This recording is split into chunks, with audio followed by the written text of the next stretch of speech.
जय हिंद। आज का सेशन हम डिटर्मिनेंट के ऊपर करेंगे। डिटर्मिनेंट की आपको कुछ बेसिक प्रॉपर्टीज पता होनी चाहिए। 5 या 6 प्रॉपर्टीज हैं जो आपकी एनसीईआरटी की बुक में है, आप उनको रीड कर लेना। डिटर्मिनेंट कैसे ओपन होता है, आपके पास केवल 2x2 और 3x3 मैट्रिसेस का डिटर्मिनेंट है, आप उनको ओपन करना सीख लो। तो हम ऑब्जेक्टिव क्वेश्चंस के ऊपर आते हैं। सबसे पहला क्वेश्चन कह रहा है कि अगर ए मैट्रिक्स ये है और बी मैट्रिक्स ये है तो इन दोनों के डिटर्मिनेंट पूछ रहा है, इक्वल होंगे क्या होंगे। तो हम दोनों के डिटर्मिनेंट फाइंड आउट कर लेते हैं। ठीक है, तो हम यहीं पर फाइंड आउट कर लेते हैं। देखो डिटर्मिनेंट इसका कैसे होगा, इसकी मल्टीप्लाई इससे 2 इंटू 0 0 माइनस 4 इंटू 2 8, तो कितना आ गया माइनस का 8। यहाँ पर 1 की मल्टीप्लाई 0 से 0 माइनस 2 की मल्टीप्लाई 1 से 2, तो यहाँ पर आ गया माइनस 2। तो डिटर्मिनेंट ऑफ ए कितना है माइनस 8 और डिटर्मिनेंट ऑफ बी कितना है माइनस 2। अब ऑप्शंस देखते हैं। पहला कह रहा है कि दोनों के डिटर्मिनेंट इक्वल होंगे, नहीं, बिल्कुल नहीं।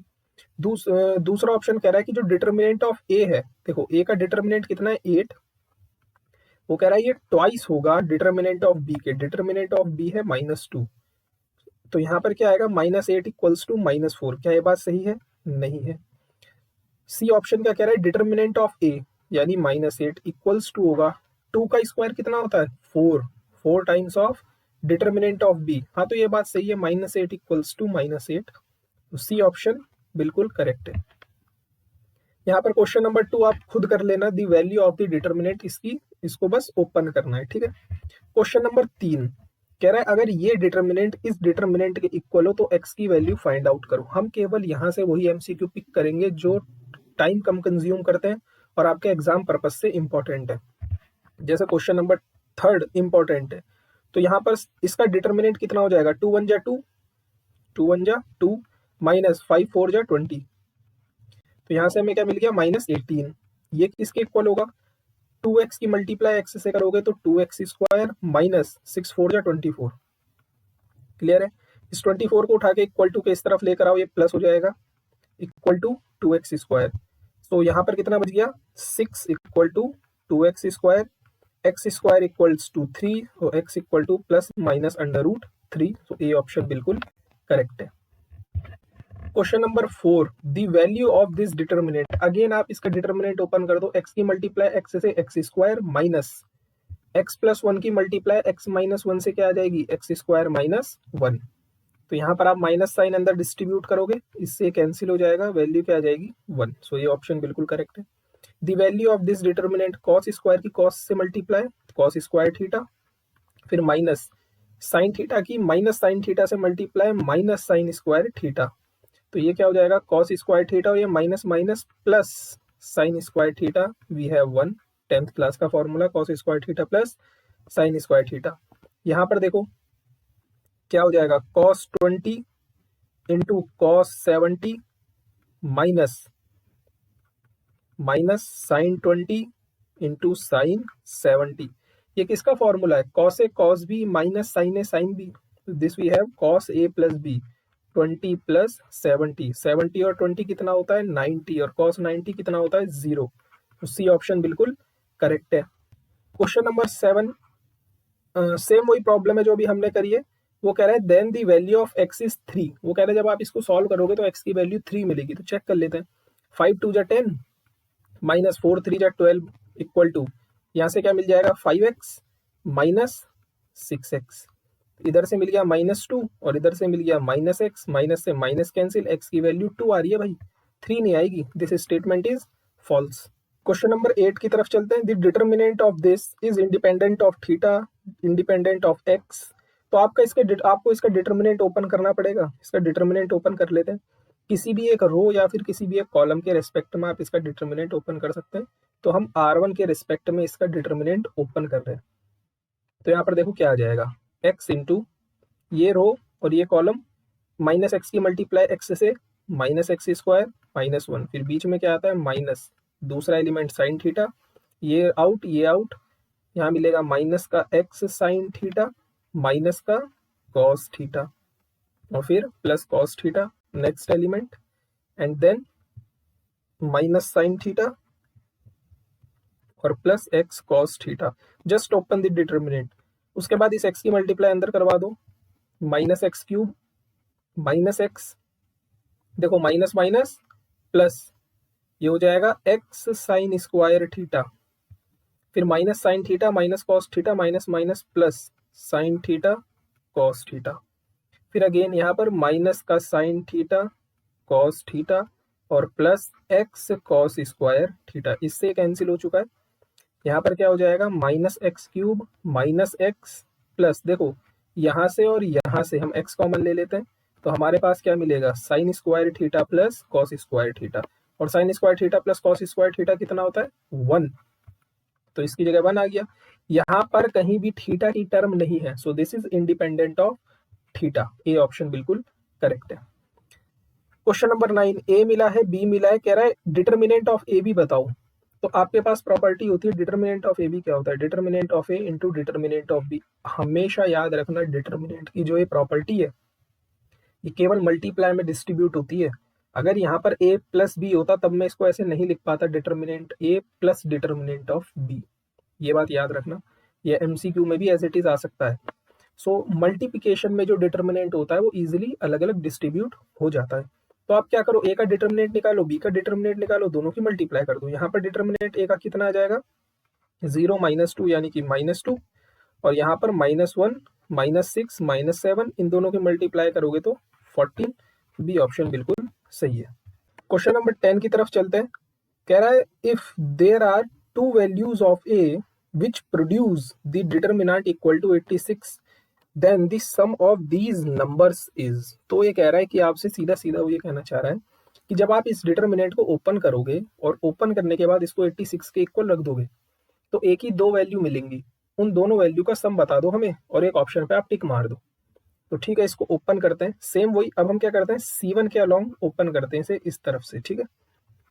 तो ये क्या होगा, 1 इंटू 2a² प्लस 4, फिर बीच में -2, -2 के लिए ये कैंसिल, तो कितना मिल जाएगा, माइनस का 4a और माइनस का 20, फिर 0 के लिए जब आप ओपन करोगे तो सब 0, और उसने कहा ये डिटर्मिनेंट 86 के इक्वल है, तो ये हो जाएगा 2a² प्लस 4 -2 के अंदर मल्टीप्लाई करवा देंगे, 8a प्लस 40 इक्वल टू 86। सो ये हो गया 2a² प्लस 8a, और यहाँ से कितना हो जाएगा, प्लस का 44 और इधर 86 उठ के नेगेटिव हो जाएगा। तो this we have 2a² plus 8a, यहाँ पर सब्ट्रैक्ट करो कितना मिलेगा, माइनस का बचेगा, सो वी हैव 2 and 4। पूरी इक्वेशन 2 से डिविजेबल है, 2 से डिवाइड कर दो, a² प्लस 4a माइनस 21 के ऐसे फैक्टर जिनका सम 7 आता हो, सो 7 3 जा, तो हम क्या करेंगे, ये हो जाएगा a² plus 7a minus 3a minus का 21, यहाँ से a कॉमन a प्लस 7, यहाँ से माइनस का 3 कॉमन a प्लस 7। तो देखो आपके पास दो वैल्यूज आ गई ना, एक तो 3 आ गई और एक -7 आ गई, इन दोनों का सम कितना आ जाएगा, -4। तो सी ऑप्शन बिल्कुल सही है। अगला कह रहा है कि if A is a skew symmetric matrix of odd order then determinant of A is always 0। सीधा सीधा रिजल्ट है, आपको याद होना चाहिए। स्क्यू सिमेट्रिक मैट्रिक्स अगर आपके पास गिवन है और उसका ऑर्डर ऑड है, ऑड मतलब 1 क्रॉस 1 की हो, 3 क्रॉस 3 की हो, 5 क्रॉस 5 की हो, 7 क्रॉस 7 की हो, तो उसका डिटर्मिनेंट क्या होता है, 0 होता है। क्वेश्चन नंबर 12 कह रहा है this plus 3 equal to 0 then find the value of X. Again so easy. देखो जी, आपके पास ये डिटर्मिनेंट गिवन है, तो यहाँ पर जो ये सेकंड वाली रो दिख रही है ना आपको, यहाँ से x कॉमन ले लो, यहाँ से x कॉमन ले लो, तो 2 3 2 1 1 1 और 4 9 1 प्लस 3 इक्वल टू 0। अब आप इसको ओपन कर लो, कैसे ओपन करेंगे, इसके अलाउंग कर लेते हैं, R2 के अलाउंग, तो यहाँ से 1 इंटू 3 माइनस 18, फिर माइनस का 1, -1 के लिए ये कैंसिल, सो 2 - 8 और फिर लास्ट में +1 के लिए this one is out and this one is out, so 18 - 12 plus 3 चल रहा है अलग से इक्वल टू 0। सो यहाँ से हमारे पास क्या मिलेगा भाई, माइनस का 15 और प्लस का 6 एंड प्लस का अगेन 6 प्लस 3 इक्वल टू 0। तो ये हो गया -15 प्लस 12 प्लस 3 इक्वल टू 0। तो यहाँ से हमारे पास मिल गया -3x equal to -3x equal to -1। तो सी ऑप्शन बिल्कुल करेक्ट है। क्वेश्चन नंबर 13 अगेन आप इसका इजीली डिटर्मिनेंट ओपन कर लेना। वो कह रहा है the determinant of this, the value of this determinant. अब इसका डिटर्मिनेंट ओपन कर सकते हो, ठीक है। क्वेश्चन नंबर 14 आपसे कह रहा है the maximum value of this. इसकी मैक्सिमम वैल्यू हमें बतानी है क्या होगी। देखो इसकी मैक्सिमम वैल्यू बताने के लिए हमें इसका डिटर्मिनेंट ओपन करना पड़ेगा कि इसका डिटर्मिनेंट क्या आएगा, ठीक। तो इसका जब हम डिटर्मिनेंट ओपन करते हैं, देखो जी, तो डिटर्मिनेंट ओपन करो, 1 इंटू दिस कैंसिल आउट। तो यहाँ पर 1 plus sine theta into 1 plus cos theta, 1 plus sine theta into 1 plus cos theta -1, ठीक है। फिर बीच में माइनस का 1, 1 प्लस कॉस थीटा -1। तो देखो 1 कैंसिल हो जाएगा, कॉस थीटा बचेगा, फिर प्लस 1 अगेन और 1 माइनस, फिर अगेन 1 कैंसिल हो जाएगा, यहाँ पर माइनस साइन थीटा मिलेगा केवल। अब ऊपर मल्टीप्लाई करवा दो, 1 plus cos theta plus sine theta plus sine theta cos theta और ये -1, यहाँ पर मिल गया माइनस कॉस थीटा और यहाँ पर मिल गया minus sine theta. So this we have -1 से और 1 कैंसिल हो गए। ये हो गया cos theta plus sine theta cos theta minus cos theta और माइनस साइन थीटा। इन दोनों से ये दोनों कैंसिल आउट हो गए। Now we have sine theta cos theta. यहाँ पर हम क्या करेंगे, 2 से मल्टीप्लाई और 2 से डिवाइड। तो 2 साइन थीटा कॉस थीटा क्या होता है, साइन 2 थीटा अपॉन 2। और साइन की मैक्सिमम वैल्यू होती है 1, सिमिलर कॉस की मैक्सिमम वैल्यू होती है 1। तो इसकी जगह हम 1 पुट कर देंगे और अपॉन में 2 है। तो ए ऑप्शन बिल्कुल सही है, ठीक है। साइन और कॉस की मैक्सिमम वैल्यू क्या होती है, 1। तो ऊपर वाले की जगह हम 1 पुट कर देंगे और नीचे 2 था ही, सो 1/2। क्वेश्चन नंबर 15 आप कर लेना, बहुत इजी प्रॉब्लम है। इसका डिटर्मिनेंट आपको ओपन करना है। डिटर्मिनेंट ओपन करने के बाद पहले आपको ए पुट करना है एक्स की जगह, फिर 0 पुट करना है एक्स की जगह, फिर बी पुट करना है एक्स की जगह, फिर 1 पुट करना है एक्स की जगह। जिस वैल्यू पर ये 0 आ जाए वो आंसर आपका सही हो जाएगा। क्वेश्चन नंबर 16 बहुत इंपॉर्टेंट है। क्यों? क्योंकि ये प्रॉपर्टी है।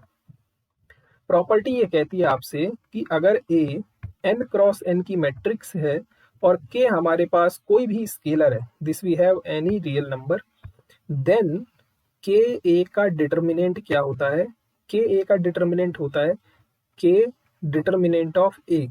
ये आप ऑप्शन में टिक मार के आओगे। लेकिन याद रखना, जब इस स्केलर को डिटर्मिनेंट से बाहर निकालते हैं तो ये कुछ पावर लेकर बाहर आता है। और कितनी पावर लेकर बाहर आएगा, जितना मैट्रिक्स का ऑर्डर होगा। तो ऑर्डर कितना है मैट्रिक्स का, n।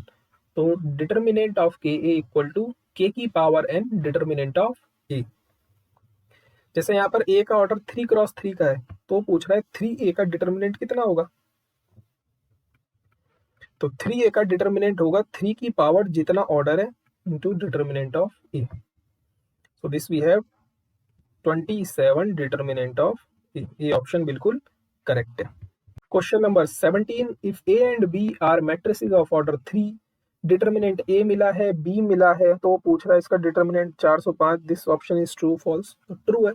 अभी बताया था 3 जब डिटर्मिनेंट के बाहर आएगा तो 3 क्यूब लेकर आएगा into determinant A determinant B, और 3 क्यूब होता है 27। डिटर्मिनेंट ए 5 मिला है, डिटर्मिनेंट ऑफ बी 3 मिला है, इन तीनों की मल्टीप्लाई कर लो, आंसर आ जाएगा। अगला क्वेश्चन नंबर 18 कह रहा है the area of the triangle whose vertices are this this this. So what is area of triangle, what is area of triangle is 1/2। क्या करते हैं, x1 x2 x3 y1 y2 y3 और 1 1 1, यही होता है। So this we have 1/2। देखो जी, ये हो गया हमारे पास x1 y1, this we have x1, जो पहले पहले वाले टपल हैं, ये x1 ये x2 और ये x3, तो यहाँ पर पुट कर दो 3 -4 5, दूसरे वाले y1 y2 y3, सो 8 2 1 और 1 1 1। अब आप इसका डिटर्मिनेंट ओपन कर लेना, आंसर आ जाएगा।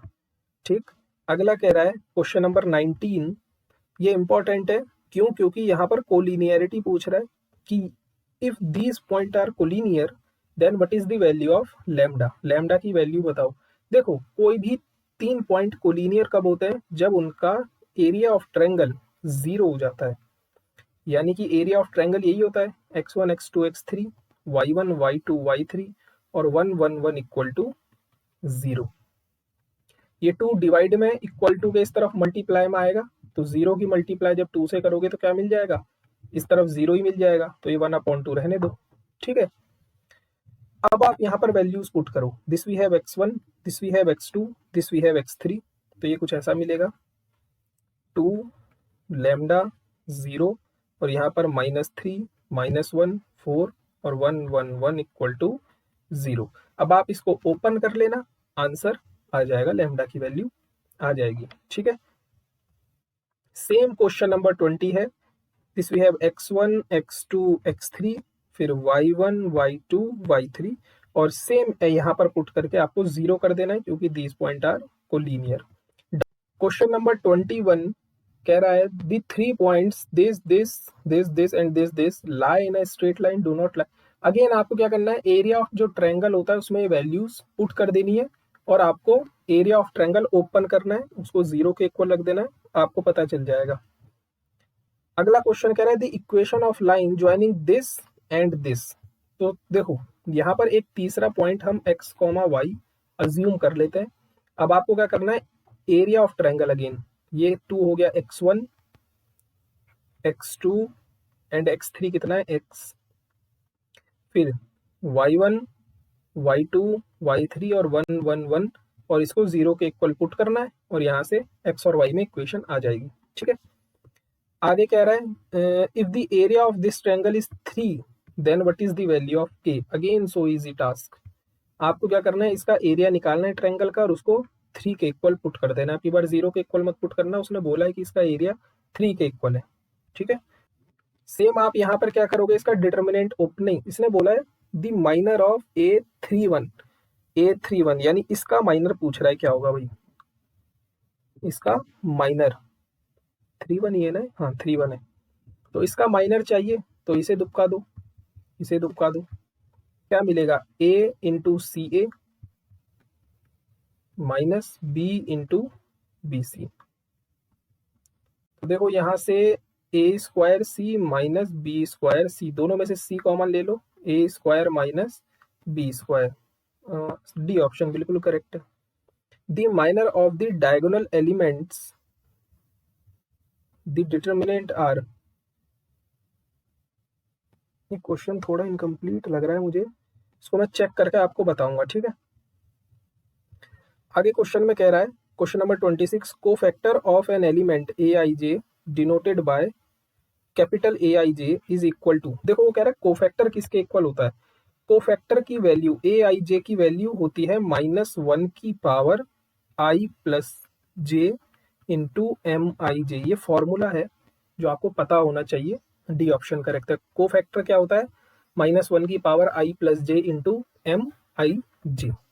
क्वेश्चन नंबर 27 में कह रहा है कि कोफैक्टर बताओ, यहाँ पर पता नहीं क्या लिखा हुआ है कोफैक्टर। देखो कोफैक्टर, सपोज मुझे इस वाले एलिमेंट का कोफैक्टर फाइंड आउट करना है। ठीक है, तो ये एलिमेंट कौन सा है, ए, यहाँ पर दूसरी रो है और पहला कॉलम है। ठीक है, ये दूसरी रो का पहला कॉलम का एलिमेंट है। तो अभी ऊपर क्या बताया था, -1 की पावर, ये आई है और ये जे है, सो 2 + 1 इंटू एम आई जे होता है माइनर, माइनर का मतलब इसको कैंसिल कर दो, इसको कैंसिल कर दो और इसकी मल्टीप्लाई और इसकी मल्टीप्लाई, यानी ये क्या मिलेगा, -1 की पावर 3 एच की मल्टीप्लाई सी से एच सी माइनस एफ की मल्टीप्लाई जी से एफ जी। -1 का क्यूब क्या होता है, -1, तो ये हो जाएगा H C minus F G. इस -1 के अंदर मल्टीप्लाई करवा दो तो ये माइनस वाला प्लस में हो जाएगा और प्लस वाला माइनस में हो जाएगा, तो ये आ जाएगा। ये दे रखा है इसने, मेरे ख्याल से इसी का तो नहीं पूछा था, शायद इसी का पूछा हो। तो ठीक है, माइनर निकालने का सिंपल तरीका ये होता है, सॉरी कोफैक्टर निकालने का, कि जिस भी एलिमेंट का आपसे कोफैक्टर पूछा है, यहाँ पर ये आई होगा, ये जे होगा। कोफैक्टर निकालने का तरीका ये होता है -1 की पावर आई की जगह आई की वैल्यू, जे की जगह जे की वैल्यू, एम आई जे।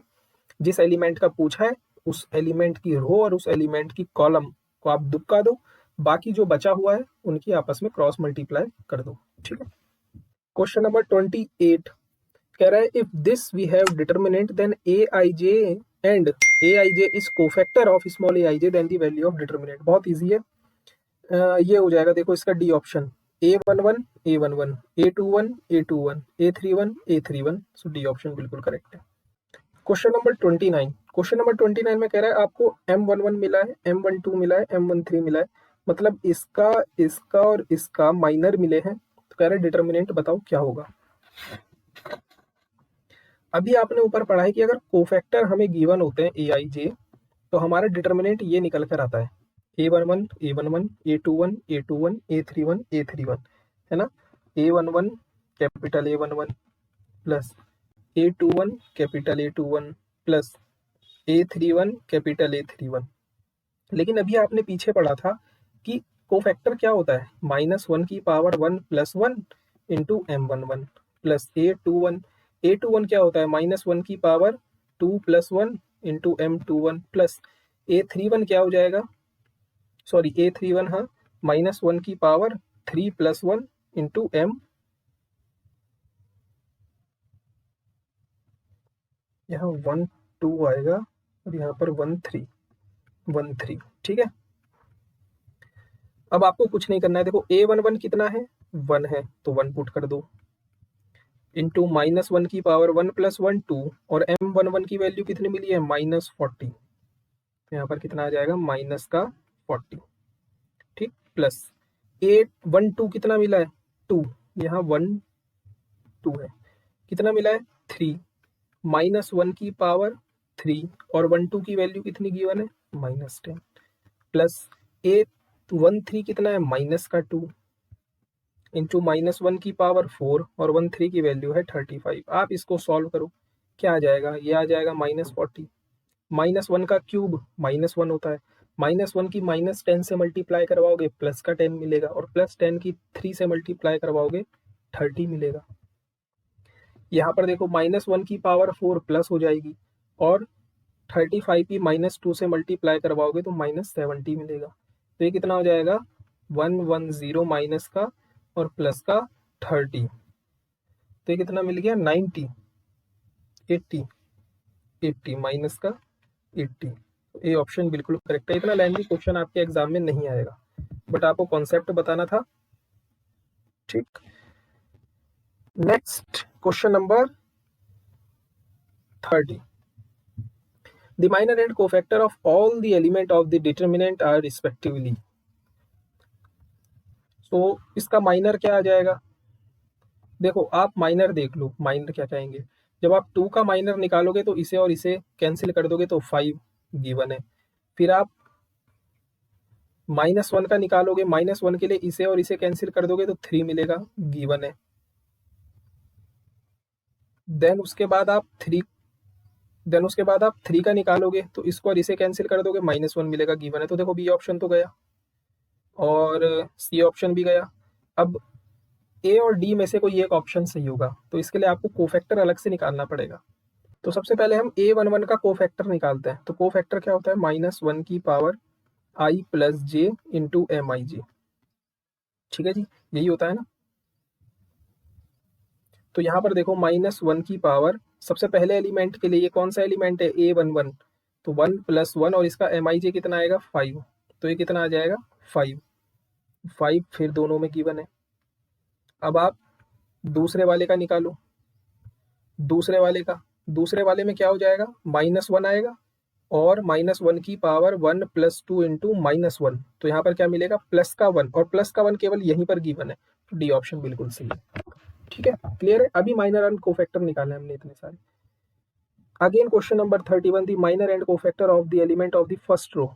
अब आप इसे फाइंड आउट कर सकते हो, यहाँ पर 32 भी कर सकते हो।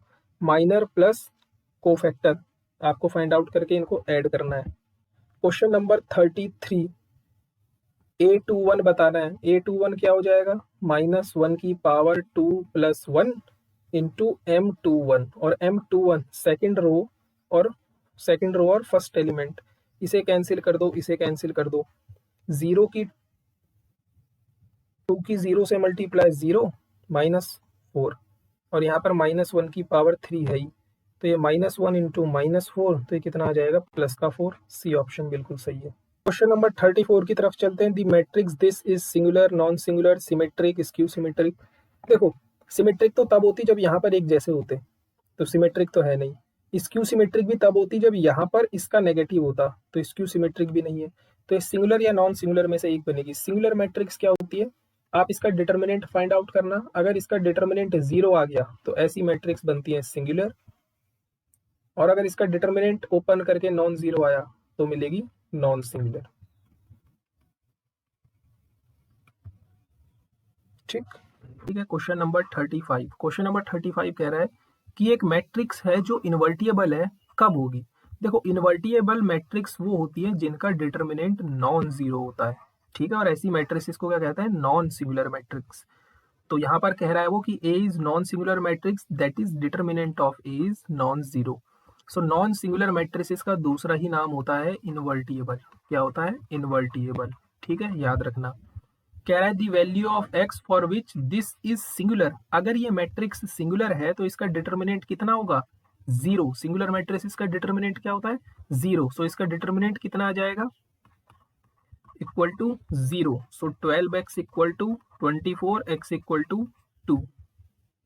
क्लियर है। Question number 37। Then this is again, आप इसका डिटर्मिनेंट ओपन कर लो। 12 - 12 0, डिटर्मिनेंट 0। जब डिटर्मिनेंट 0 आता है तो ऐसी मैट्रिसेस सिंगुलर मैट्रिसेस।